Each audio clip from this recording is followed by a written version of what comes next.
अस्सलाम वालेकुम dear students. आज का जो हमारा टॉपिक है वो है हमारे पास डॉपलर्स इफ़ेक्ट। अब डॉपलर्स इफ़ेक्ट जो है वो हमें क्या बताता है। हम अपनी रोज़मर्रा ज़िंदगी में देखते हैं कि जब हम किसी सड़क पर खड़े हों और कोई गाड़ी जो है वो दूर से आ रही हो, हमें उसकी आवाज़ सुनाई देती है, उसकी कोई ना कोई लाउडनेस होती है। लेकिन हम उस वक्त ऑब्ज़र्व करते हैं जैसे जैसे वो गाड़ी हमारी तरफ को आती है। फ़र्ज़ करें अगर हम इधर को खड़े हैं या इस पॉइंट पर खड़े हैं और इधर से कोई कार आ रही है, इसकी कोई ना कोई साउंड होगी। जैसे ही ये कार जो है हमारे करीब आती जाती है, उसकी जो साउंड है वो इंक्रीज़ होती जाती है। इसका मतलब है उसकी जो लाउडनेस है, उसकी लाउडनेस में इजाफ़ा होता रहता है, वो बढ़ती रहती है। और जैसे ही वो कारी अगर हम इधर पर खड़े हैं, जब इस पॉइंट पर पहुंचेगी तो हमें मैक्सिमम साउंड सुनाई देगा। और जैसे ही वो गाड़ी जो है हमसे अवे मूव करती है तो आहिस्ता आहिस्ता उसकी लाउडनेस है उसमें कमी वाक़या होती रहती है। तो इसी के बारे में हमें डॉपलर्स इफ़ेक्ट ने बताया कि हमारे पास ऐसा क्यों होता है, क्यों हमें जो है हाई और लो जो साउंड्स है वो सुनाई देती हैं डिस्टेंस के चेंज होने से। अब फ़र्ज़ करें कि हमारे पास यहाँ पर एक पर्सन है, ठीक है, जिसको हम सोर्स कहते हैं। सोर्स से मुराद वो चीज़ है जो कि साउंड प्रोड्यूस कर रही है। जैसा कि उधर गाड़ी एक सोर्स थी जो कि साउंड प्रोड्यूस कर रही थी, ठीक है।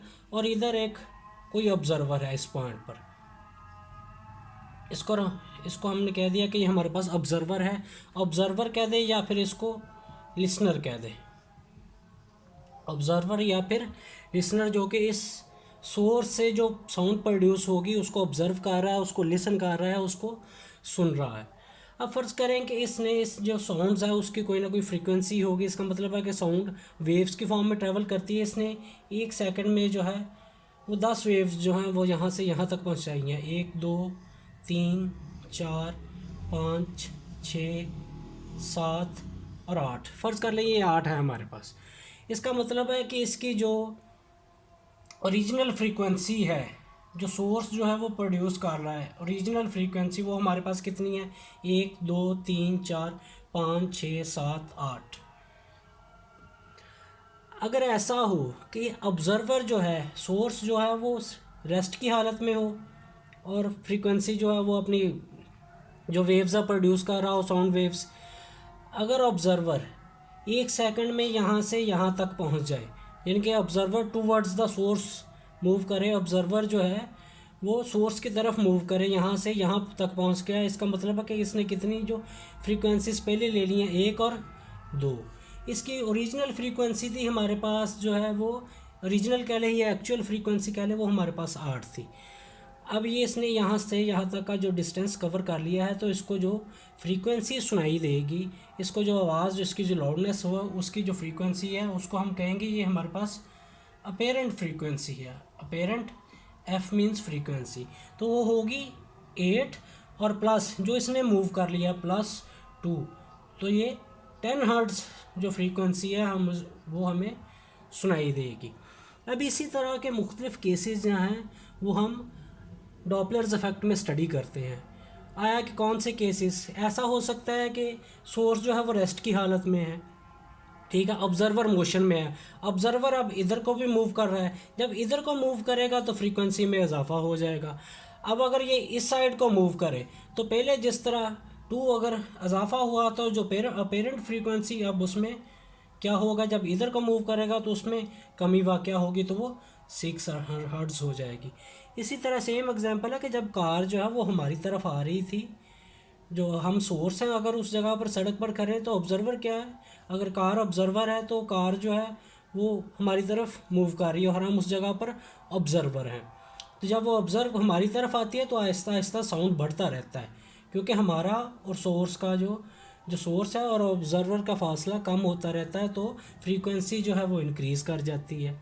अब ये भी जैसे ही कार जो है वो हमसे दूर चली जाती है तो फिर क्या होता है, हमारा यानी कि ऑब्ज़र्वर और सोर्स का फासला जो है वो बढ़ जाता है, आहिस्ता आहिस्ता बढ़ता है, तो फ्रीक्वेंसी कम होना शुरू हो जाती है। तो इस तरह के मुख्तलिफ़ केसेस हम इसमें स्टडी करेंगे। हम पहले ऑब्ज़र्वर को मूव कराएंगे टूवर्ड्स राइट और लेफ़्ट, हम इसको रेस्ट की हालत में रखेंगे।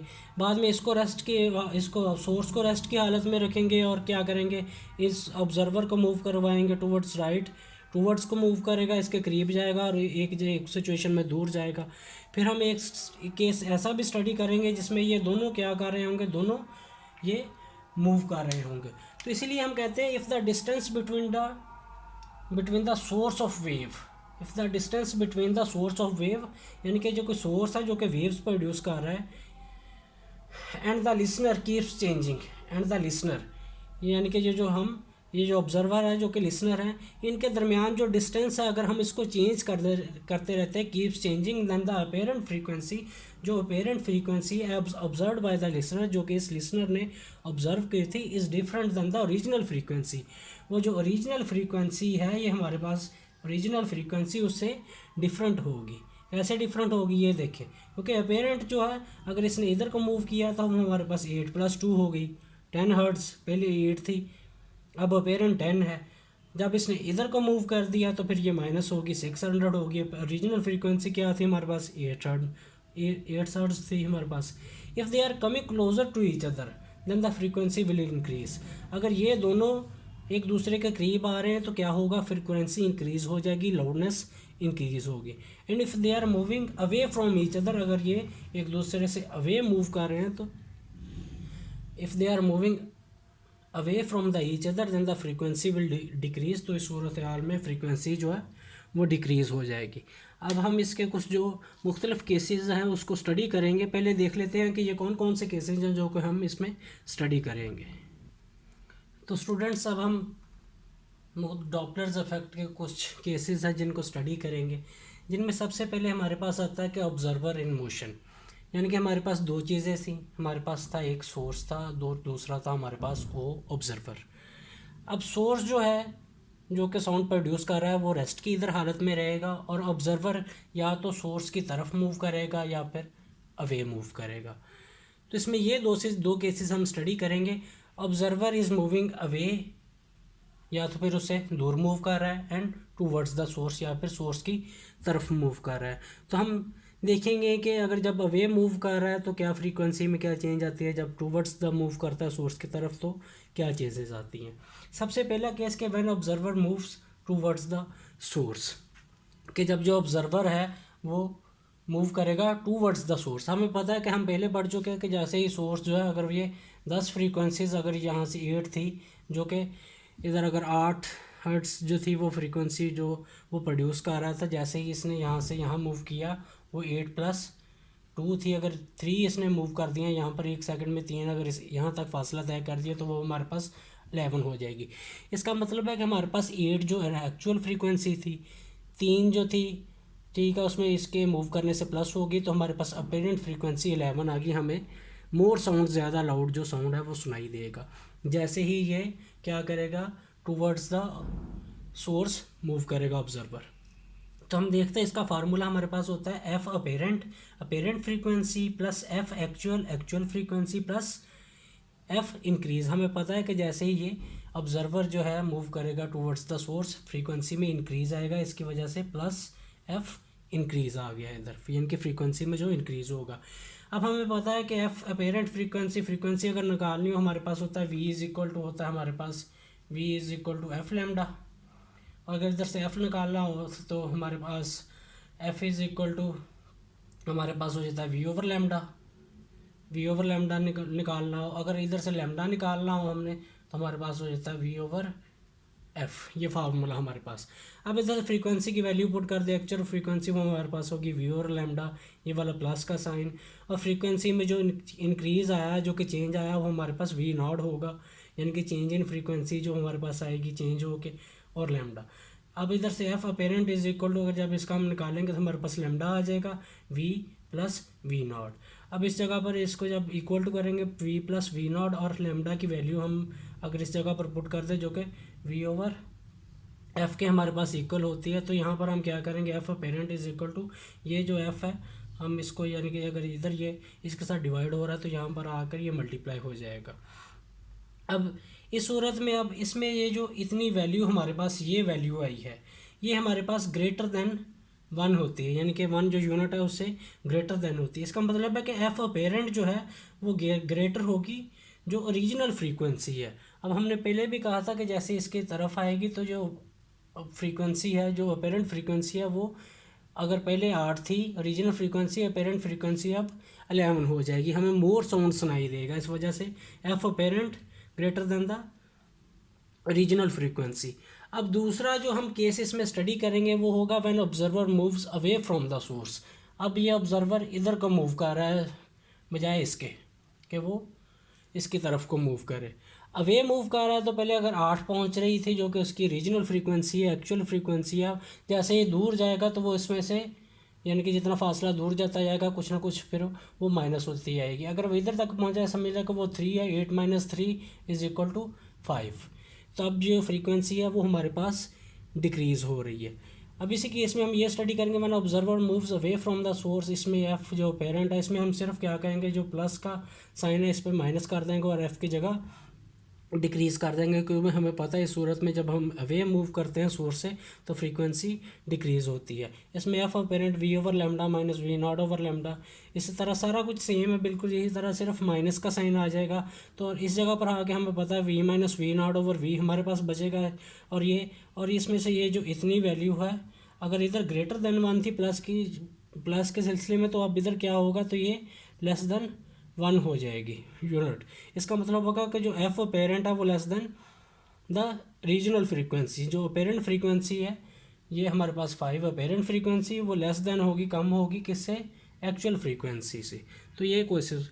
अब नेक्स्ट हम केस में अगर अब नेक्स्ट केस में हम पढ़ेंगे कि यहाँ पर अगर ऑब्जर्वर मूव कर रहा था और ये जो सोर्स था वो हमारे पास रेस्ट की हालत में था। अब नेक्स्ट केस में हमारे पास जो है वो ऑब्जर्वर जो है रेस्ट की हालत में होगा और सोर्स मोशन कर रहा होगा।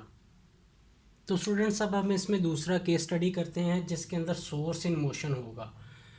मतलब क्या है कि हमारे पास सोर्स था और ऑब्जर्वर था। पहले हमने पढ़ा है कि सोर्स जो रेस्ट के फॉर्म में था और ऑब्जर्वर इसकी तरफ मूव कर रहा था या इससे अवे मूव कर रहा था। अब हम इसमें क्या करते हैं कि जो ऑब्जर्वर है उसको रेस्ट में ले लेते हैं कि ऑब्जर्वर रेस्ट की हालत में है, सोर्स इसकी तरफ मूव कर रहा है या फिर इससे अवे मूव कर रहा है। अब इसमें जो है इसमें in this case the wavelength changes. अब इस केस में वेवलेंथ चेंज आती है।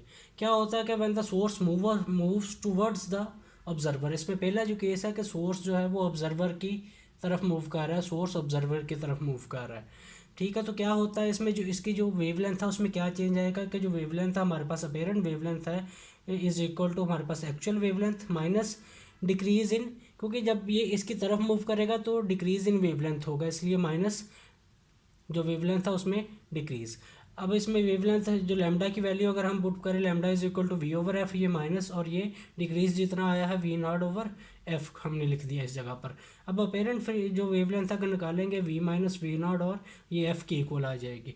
अब इस जगह से हमने वेवलेंथ निकाल लिया। वेवलेंथ अगर हमारे पास हो यानी कि v = f λ और लैम्डा = v/f।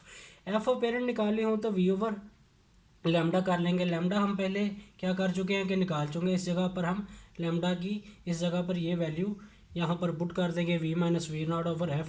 ये f इधर आके क्या हो जाएगा, इधर अगर इसके साथ डिवाइड हो रहा है इधर आके क्या ये मल्टीप्लाई हो जाएगा, तो हमें अपेरेंट फ्रीक्वेंसी जो है वो ये मिल जाएगी। अब इसमें से जो इतनी वैल्यू है v - v0 ये ग्रेटर देन 1 होती है, इस वजह से f apparent greater than f। इसका मतलब है कि जब सोर्स मूव करेगा टूवर्ड्स द ऑब्जर्वर, जैसे ही जिसके ऑब्जर्वर के करीब जाता जाएगा हमें फ्रीक्वेंसी जो आवाज़ की है, साउंड की है, वो बढ़ती जाएगी। अपेरेंट फ्रीक्वेंसी जो है वो ओरिजिनल फ्रीक्वेंसी से ज़्यादा होती रहेगी। इसका दूसरा केस हमारे पास बिल्कुल इसके ऑपोजिट है कि when source moves away from the observer. जब इससे वेव मूव करेगा हमें पता है कि फ्रीक्वेंसी जो है वो कम होती रहेगी, हमें आवाज़ जो है वो उसकी लाउडनेस में कमी आती रहेगी, थोड़ी आवाज़ सुनाई देगी, आहिस्ता आहिस्ता आवाज़ में कमी होती रहेगी इसकी। इस वजह से हम क्या करते हैं कि जब lambda apparent = lambda plus lambda, जैसे ही इसके अवे मूव करता है तो वेवलेंथ में हमारे पास इंक्रीज़ होता है। इस वजह से यहाँ पर प्लस का साइन लगा देंगे, लैम्डा अपेरेंट v + v0/f आ जाएगा। अब इस जगह से हम जब अपेरेंट फ्रीक्वेंसी निकालेंगे v/λ, ये वैल्यू हम इस जगह पर लैम्डा की ये वैल्यू ये जो है हम वो पुट कर देंगे तो हमारे पास apparent frequency is equal to V over V not F. अब इस सूरत में हमारे पास पता है कि जैसे ही इससे वे मूव करेगा तो ये हमारे पास अपेरेंट फ्रीक्वेंसी है वो कम हो जाती है। इसमें ये जो वैल्यू है हमारे पास ये लेस देन 1 होगी हमारे पास, ये जो वैल्यू है इतनी। इस वजह से एफ अपेरेंट फ्रीक्वेंसी जो है लेस देन जो एक्चुअल फ्रीक्वेंसी हमारे पास आती है। अब इसमें थर्ड केस हम स्टडी करेंगे ऑब्जर्वर एंड सोर्स। इस थर्ड केस जो है उसमें हम स्टडी करेंगे कि ऑब्जर्वर और सोर्स जो है, ऑब्जर्वर और सोर्स दोनों ही मोशन में है, तो हम देखेंगे इससे क्या इफेक्ट्स हमें मिलते हैं। तो स्टूडेंट्स अब इसमें जो थर्ड केस है हमारे पास वो है observer and source are in motion, क्योंकि इसमें दोनों ऑब्जर्वर भी मोशन में है और सोर्स भी मोशन में है। इस केस में हम जो फर्स्ट जो स्टडी करते हैं वो है source and observer are coming towards each other, यानी कि सोर्स भी इधर को मूव कर रहा है और ऑब्जर्वर भी इधर को मूव कर रहा है। इसका मतलब source and observer are coming toward each other, एक दूसरे के ये दोनों करीब आ रहे हैं। अब इस स्टेट में हमारे पास एक जनरल फार्मूला होता है, वो हमारे पास होता है F apparent frequency is equal to V. ये हमारे पास होता है velocity of waves minus we naught velocity of observer, और वी वेलोसिटी ऑफ फिर ये वाला V velocity of the wave या साउंड, और प्लस माइनस वी एस, यानी कि वी एस से मुरादा वेलोसिटी ऑफ हमारे पास जो होती है वो सोर्स की वेलोसिटी, और एफ हमारे पास एक्चुअल फ्रीक्वेंसी होती है हमारा। अब इसको जब हम इस स्टेट के लिए जो फार्मूला बनेगा वो हमारे पास होगा, इस फार्मूले में जो चेंजेस आएंगे वो हमारे पास होगा F apparent is equal to we plus we naught over V minus V S over into ये एफ आ जाएगा। ये फार्मूला हमारे पास होगा जब source and observer are coming towards each other, एक दूसरे करीब आ रहे हैं। और जब दूसरा हम इसमें करते हैं कि source and observer are moving away from each other, एक दूसरे से दूर जा रहे हैं, यानी कि सोर्स भी एक मूव कर रहा है और ऑब्जर्वर भी मूविंग अवे, एक दूसरे से दूर जा रहे हैं।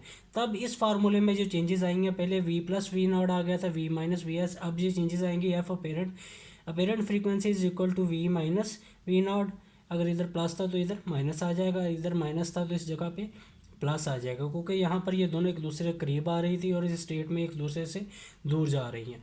अब अगर थर्ड केस को स्टडी करेंगे सोर्स चेजिंग ऑब्जर्वर, यानी कि अगर ये दोनों इस डायरेक्शन में मूव कर रहे हों, इसका मतलब है ऑब्जर्वर मूव कर रहा है और सोर्स इसको चेज कर रहा है, इसके पीछे जा रहा है, यानी कि सोर्स चेजिंग ऑब्जर्वर, ऑब्जर्वर को ये क्या कर रहा है, चेज कर रहा है। तो इस सूरत में एफ जो apparent frequency is equal to v minus we naught, यानी कि दोनों माइनस के साइंस आ जाएंगे जब सोर्स जो है वो इसको चेज करेगा। लेकिन अगर फोर्थ वन इसमें हम पढ़ते हैं कि ऑब्जर्वर चेजिंग सोर्स, जो ऑब्जर्वर है वो सोर्स को चेज कर रहा है, इसका मतलब कि सोर्स अगर इस तरफ को मूव कर रहा है तो ऑब्जर्वर उसको चेज कर रहा है, उसके पीछे जो है वो मोशन कर रहा है। तो इस सूरत हाल में हमारे पास होगा formula f apparent frequency is equal to we plus we naught और वी प्लस वी एस, यानी कि वी नॉट हमारे पास होती है वेलोसिटी ऑफ ऑब्जर्वर और वी एस हमारे पास होती है वेलोसिटी ऑफ सोर्स, और ये पेरेंट फ्रीक्वेंसी है, एक्चुअल फ्रीक्वेंसी हमारे पास इधर आ जाएगी। तो आई होप कि आज का लेक्चर जो है वो आपको समझ आया होगा। खुदा हाफिज़।